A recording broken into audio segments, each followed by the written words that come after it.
The summer heat lay heavy over Dallas on August 2, 1985. The air was thick, sticky, and unsettling. In the distance, towering cumulonimbus clouds gathered, their swollen bellies pulsing with hidden violence. The kind of storm that didn't scream its warning but lurked, waiting for the right moment to lash out. At Dallas-Fort Worth International Airport, the atmosphere was routine, almost mechanical. Travelers shuffled from gate to gate, families hugged loved ones goodbye. Businessmen tapped away at briefcases or newspapers, some glancing anxiously at the growing darkness outside. In the cockpit of a McDonnell Douglas Lockheed L-1011 TriStar tail number, NE-72 says the three men prepared for their next leg. Delta Airlines Flight 191 had departed Fort Lauderdale earlier in the afternoon, heading for Los Angeles with a scheduled stop in Dallas. The aircraft was a wide-body workhorse, admired for its size and comfort, but also complex and demanding. At 250 feet long with a wingspan stretching nearly 160 feet, the TriStar was built for long-haul routes. Its Rolls-Royce R&B 211 engines roared with over 42,000 pounds of thrust each. It was considered reliable modern, but none of that would matter once the storm awakened. In command of Flight 191 was Captain Edward Connors, a seasoned pilot with more than 29 years of experience. Beside him sat First Officer Rudolph Price, and behind them, Flight Engineer Nick Nassick. They were skilled, methodical, and calm.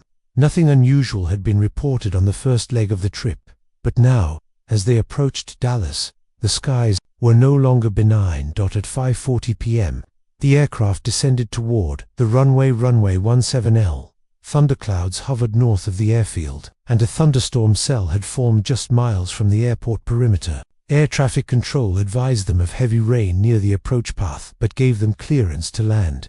Other flights had landed minutes earlier, encountering some turbulence but no major difficulty. But storms like these didn't operate on timetables. They built themselves in layers, unpredictable, swirling with hidden hazards that didn't appear on early radar systems. One of them was about to strike a phenomenon as deadly as it was invisible: wind shear. It's not something passengers think about. It's not something even pilots can always see. But when it hits, it can bring down a jetliner in seconds. As Flight 191 approached its final descent, descending through 1,500 feet, the TriStar pierced a wall of rain.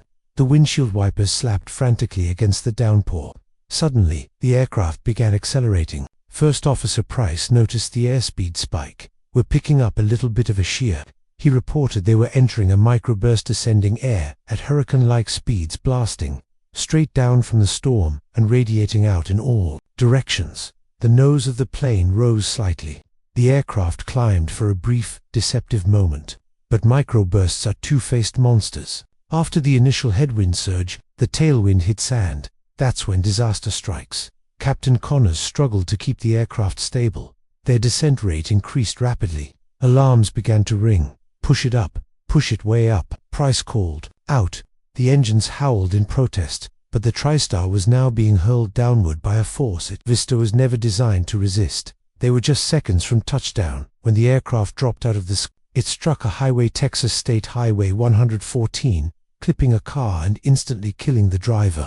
The left engine ripped from the wing, disintegrating in a fireball. The aircraft bounced across the grass near the airport perimeter, its fuselage cracking like a dry twig. Then, at full force, it slammed into two enormous water tanks, erupting in a searing explosion visible for miles. In those final seconds, the pilots had fought the storm with everything they had, but the sky had struck faster than they could react. From the nearby FAA tower, air traffic controllers watched in horror. Smoke poured from the crash site. Emergency crews, already stationed for routine activity, rushed toward the inferno. Firefighters and paramedics sprinted through flames, pulling survivors from burning wreckage. Some passengers miraculously had survived the initial impact. A few staggered out, dazed and burned. Others never had a chance. It was chaos. Charred metals scattered across the field. Seat cushions floated in the runoff. Body parts mingled with twisted wiring. The sound was deafening: sirens, crackling fire, the roar of collapsing fuselage. A total of 137 people were on board. 136 souls lost their lives that day, including passengers, crew, and one person on the ground. Miraculously, 27 survived. Disaster shook the aviation world. But to understand why, investigators had to look deeper beneath the storm, beyond the lightning to the invisible killer that had eluded even the most seasoned pilots. Wind shear. The National Transportation Safety Board (NTSB) launched a full investigation within hours. As they combed the site, they found no mechanical failures, no signs of pilot negligence. Flight 191 had flown straight into a weapon no one had fully understood. The term wind shear was familiar, but its lethality had been underestimated. Microburst, rapid, localized, downdrafts, could slam into aircraft with brutal force. In the 1980s, cockpit technology did not yet include modern Doppler radar, capable of detecting such phenomena. The crew had done what they could. Their experience and training were evident in the flight recorder. But the aircraft's design and instrumentation simply weren't prepared for the violence of the microburst. But wind shear was only half the story. There was something deeper: human error, not in the air, but on the ground. In the years prior, wind shear had been poorly studied, poorly documented. FAA guidelines on avoiding it were vague at best. Pilots were trained to recognize certain weather conditions, but few had ever been exposed to the rapid onset of a true microburst. Simulators hadn't fully incorporated these scenarios. Delta 191 was, in many ways, a victim of aviation's learning curve. The F, now under intense scrutiny, took swift action. Training programs were overhauled. Doppler radar systems became standard in major airports. Aircraft manufacturers began installing onboard wind shear detection and avoidance systems. Pilots were now drilled in escape maneuvers, reinforced with hard data and simulator scenarios based on real-world wind shear encounters. But those reforms came too late for the families of Delta 191. In the weeks following the crash, grief rippled across the country. Memorials were held in Fort Lauderdale, Dallas, and Los Angeles. Loved ones clutched photographs, listened to voicemail messages they couldn't bear to delete, stared at boarding passes they could no longer return. The youngest victim was just a toddler. Entire families were wiped out. Some survivors never flew again. The wreckage of the TriStar was eventually removed, but the memory lingered. A plaque now stands near the crash seat, a quiet reminder of lives lost and lessons learned. In aviation, tragedy often precedes progress. Flight 191 became a catalyst for one of the most aggressive upgrades in weather hazard detection in aviation history. It led to new radar systems, improved cockpit warnings, and better coordination between pilots and controllers when storms threaten. Pilots today, armed with these tools, owed their knowledge to the passengers and crew who didn't survive, to those who boarded Flight 191, expecting a routine stopover in Dallas and never arrived in Los Angeles. They are remembered not only for how they died, but for how their story reshaped aviation safety forever. As investigators dug through the scorched remains of the Lockheed L-1011, they searched for answers hidden beneath the soot and shattered metal. The aircraft's flight data recorder and cockpit voice recorder, those black boxes, were recovered quickly. What they heard inside told a story of professionalism under impossible conditions. Captain Connors and his crew had followed their training. Their voices remained calm, clear, focused. There was no panic, only urgency. You could hear the stress begin to build as they approached the storm front, and then the confusion.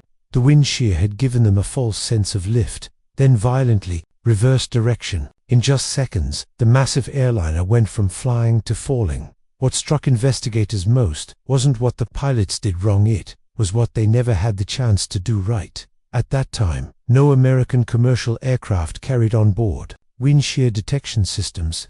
Ground-based weather radars couldn't detect microbursts with the precision needed to warn incoming aircraft. Controllers could relay basic information, but they, too, were limited by what their equipment could see. In essence, Flight 191 had flown blind into a meteorological ambush. The NTSB's final report, released after months of painstaking work, highlighted two key findings. First, the weather itself, a dry microburst, was the primary cause of the crash. It had developed rapidly and descended with such force that even a perfectly functioning aircraft, with an experienced crew, was unlikely to recover once trapped inside it at low altitude. Second, and more importantly, was the systemic failure. Authorities had not fully understood or prepared for this kind of atmospheric phenomenon.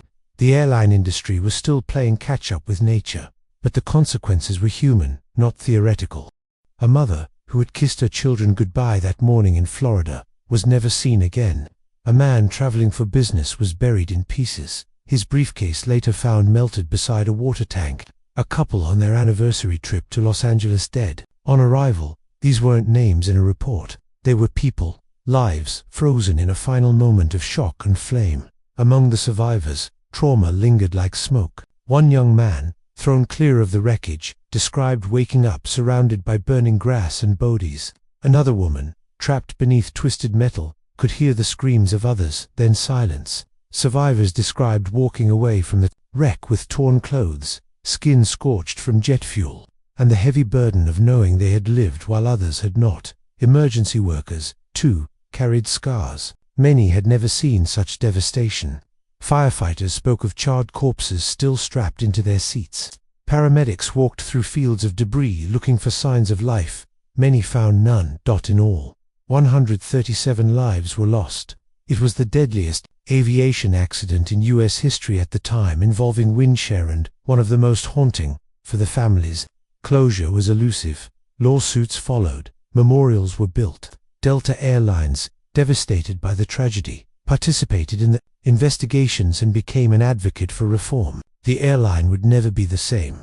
Neither would the FAA. In the years that followed, the crash of Flight 191 became a rallying cry for change. Low-level wind shear alert systems, LLWAS, were upgraded and expanded at major airports.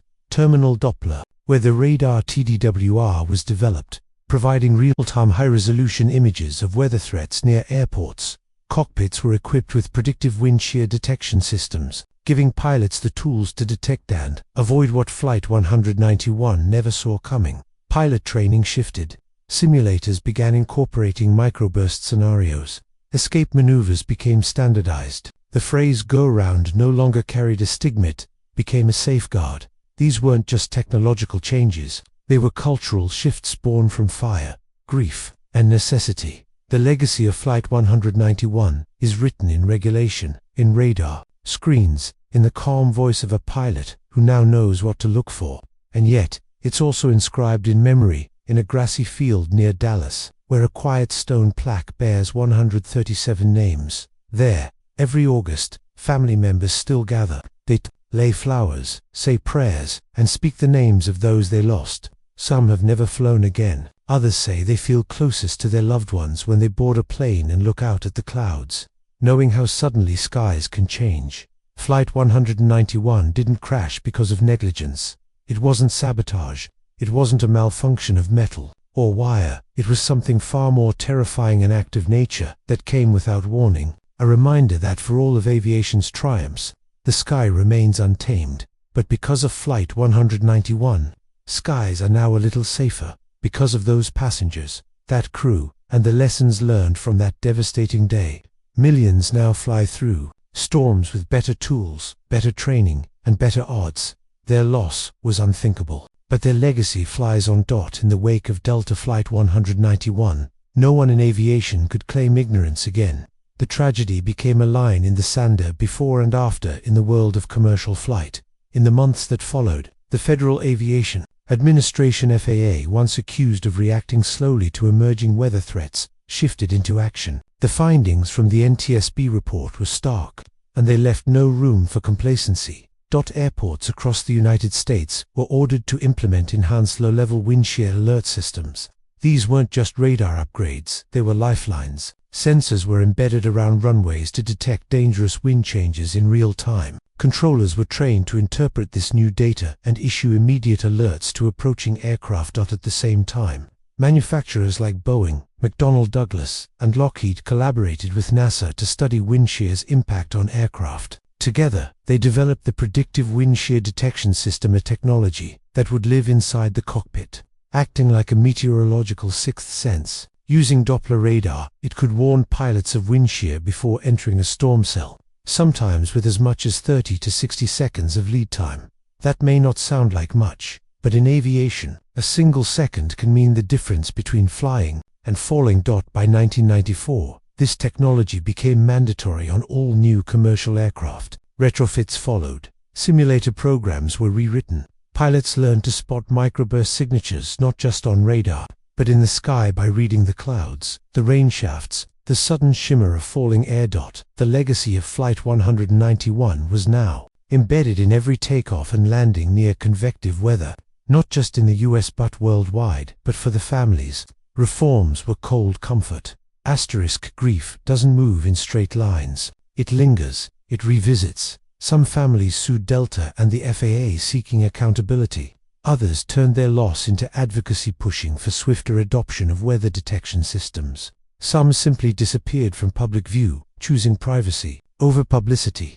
A father who lost his daughter on Flight 191 later said in an interview, "She loved the window seat. I still look at the sky sometimes and imagine her there, looking down, laughing at the clouds." That's the kind of loss that doesn't fade, it becomes part of a person's DNA. And yet, amid the pain, there were also stories of survival, of extraordinary resilience. One flight attendant, pulled from the wreckage with third-degree burns, spent months in recovery. She later returned to aviation not as crew, but as a safety consultant. Another passenger, who lost her husband in the crash, went on to write a book about grief and healing. Her words helped others navigate tragedies of their own. These people became part of Flight 191's hidden legacy and emotional counterweight to the technological improvements it inspired. For Delta Airlines, the crash marked a turning point. The airline invested heavily in training and weather preparedness. It launched internal safety reviews and contributed to broader industry research. While the TriStar L-1011 remained in service for several more years, it would always be associated, fairly or not, with a chapter of loss. By the early 2000s, the aircraft had been retired from U.S. commercial fleets, and at Dallas-Fort Worth, a quiet memorial garden was built. Nestled just beyond the bustle of the terminals, it remains shaded, serene, no runway noise, just trees, grass, and a plaque bearing 137 names.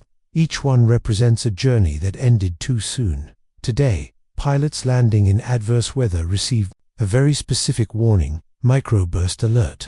Wind shear advisory in effect. When they hear those words, they know to go around, to stay vigilant. They know that wind, invisible though it may be, can carry the weight of history. They may not know the names of those lost aboard Delta 191, but they fly safer because of them. Every warning light, every radar pulse, every drop of jet fuel burned during a successful go-around, those are silent echoes of a summer afternoon in 1985, a flight that was supposed to be routine, a descent that became fatal, and a moment in time when nature revealed just how merciless the sky can be.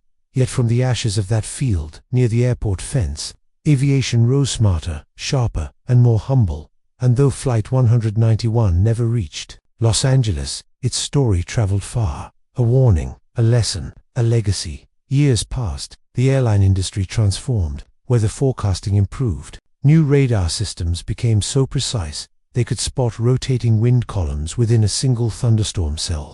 Aircraft manufacturers developed stronger airframes, smarter avionics, and more reliable cockpit displays.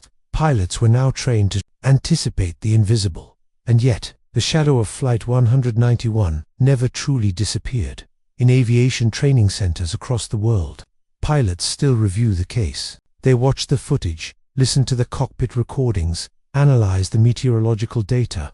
What happened on August 2, 1985, isn't just history, it's a warning etched into the DNA of every flight manual, every emergency procedure, every crew briefing before storm season. In Dallas, the memorial stands quietly, visited often by those who remember, and sometimes by those who don't even know what happened there. Names carved in stone are sometimes touched by strangers, reverent, drawn by the serenity of the space and the heaviness in the air. A local groundskeeper who maintains the memorial once said, "It's the quietest place on the airport grounds. No noise, no jets, just memory." That silence speaks louder than any roar of engines. For those who lived through it, rescuers, survivors, loved ones, it was not just another accident, it was trauma burned into memory. Some still carried the smell of jet fuel in their dreams. Others, the sound of metal collapsing, of fire rushing through an open fuselage. And then there were the small, almost invisible aftershocks, the unopened birthday presents, the empty seats at graduations, the voices never heard again. Flight 191 was a tragedy measured not only in death but in lives changed, a flight that vanished into the earth, and yet gave rise to new standards that now guard the skies. In the decades that followed, the US recorded a dramatic reduction in wind shear-related aviation accidents. Flight crews now have tools to detect and avoid conditions that once lurked in silence. Families who put their loved ones on planes today may never know the legacy they're protected by. That legacy came from a flight that should have lasted just over 3 hours. Instead, it ended in less than 10 seconds. It began like any other boarding call, a safety demonstration, the comforting rattle of wheels lifting from the ground. But then came the storm, the invisible force. The sudden drop, the fire, the silence, and from that silence, a vow not just from investigators or engineers, but from an entire industry: never again. Some tragedies leave nothing behind, others leave maps written in smoke and steel that guide the next generation toward something safer, something better. Delta Flight 191 left such a map, not to erase the pain but to ensure that from that pain, something lasting would rise today. When a plane banks away from a thunderstorm, when a cockpit warning flashes winds here ahead, when a pilot hears that urgent voice in their headset telling them to climb, to turn, to escape, somewhere in the echoes of those seconds is the voice of 191, gone, but not forgotten. Because progress in aviation is built not just with engineering but with memory. And memory never forgets. Even now, decades later, the crash of Delta Airlines Flight 191 feels close, not just because it was so violent or because it happened so fast, but because it could have happened to anyone. Ordinary passengers, everyday travelers, a mother and daughter returning from vacation, a businessman running late for a connection, a newlywed couple chasing the West Coast sun. They boarded that flight unaware of the storm ahead, trusting, as we all do, that the plane would land, that life would continue. And in truth, their deaths helped ensure that trust could still exist today. We don't remember Flight 191 because it was the first wind shear crash. WASN, single quotes T. We remember it because it was the one that finally made the world listen. It forced engineers to rethink weather detection. It pressured regulators to act faster, train better, and equip smarter. It pushed pilots to learn not just how to fly, but how to anticipate what they cannot see.